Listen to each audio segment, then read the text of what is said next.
नमस्कार दोस्तों, स्वागत है आपका हमारे YouTube चैनल भूतों की नगरी में।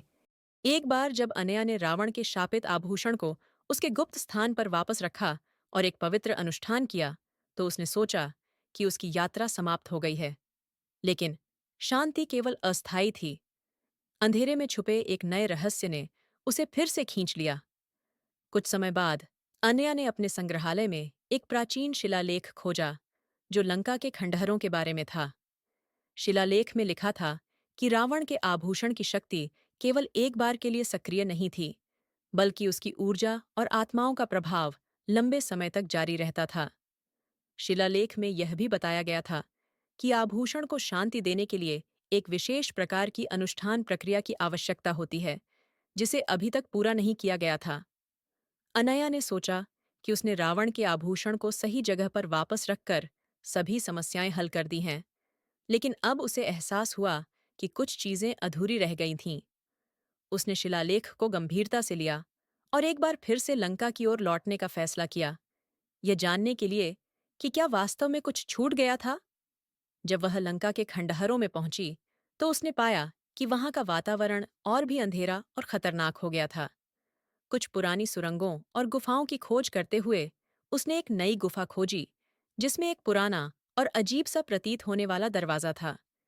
दरवाजे पर एक प्राचीन सांकेतिक भाषा में लिखा था कि यह गुफा आत्माओं के संचित शक्ति का स्रोत है। अनया ने दरवाजा खोला और गुफा के अंदर प्रवेश किया। वहां उसने देखा कि पुरानी दीवारों पर आत्माओं की परछाइयां झूल रही थीं और गुफा का माहौल भयानक रूप से ठंडा था। गुफा में एक बड़ा कलश रखा हुआ था, जो ऊर्जा से चमक रहा था। अनया ने महसूस किया कि यह कलश आभूषण की शक्ति का केंद्र हो सकता है। जैसे ही उसने कलश को छुआ, अचानक गुफा के चारों ओर अंधेरे में लपटें उभर आईं। एक भयानक चिल्लाहट गुफा में गूंजने लगी और आत्माओं की कर्कश आवाजें सुनाई देने लगीं।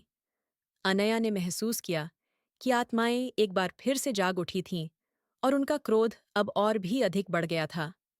इस बार आत्माएं अनया को केवल अपनी शांति की मांग नहीं कर रही थीं, बल्कि वे उसे एक खतरनाक रहस्य की ओर इशारा कर रही थीं।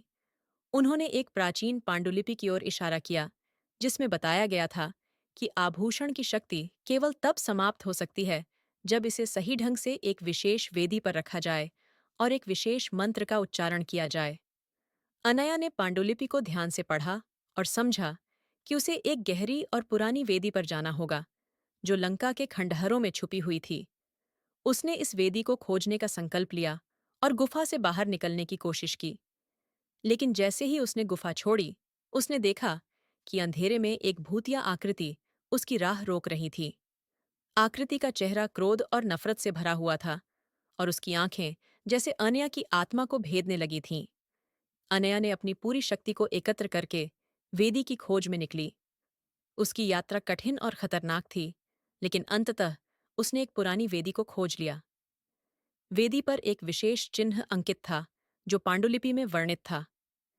अनया ने कलश को वेदी पर रखा और मंत्र का उच्चारण करना शुरू किया।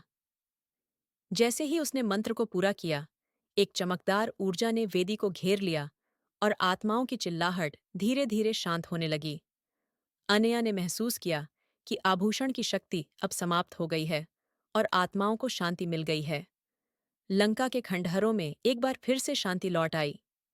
अनया ने एक नई सीख सीखी कि कभी भी अतीत के रहस्यों को हल्के में नहीं लेना चाहिए और हमेशा तैयार रहना चाहिए कि कुछ रहस्य कभी समाप्त नहीं होते।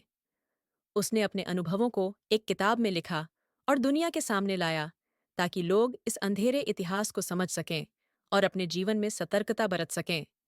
इस प्रकार रावण का शापित आभूषण अंततः शांति में दफन हो गया, लेकिन उसकी रहस्यमयी शक्तियों का संकेत हमेशा के लिए मानवता के स्मृति में बना रहेगा।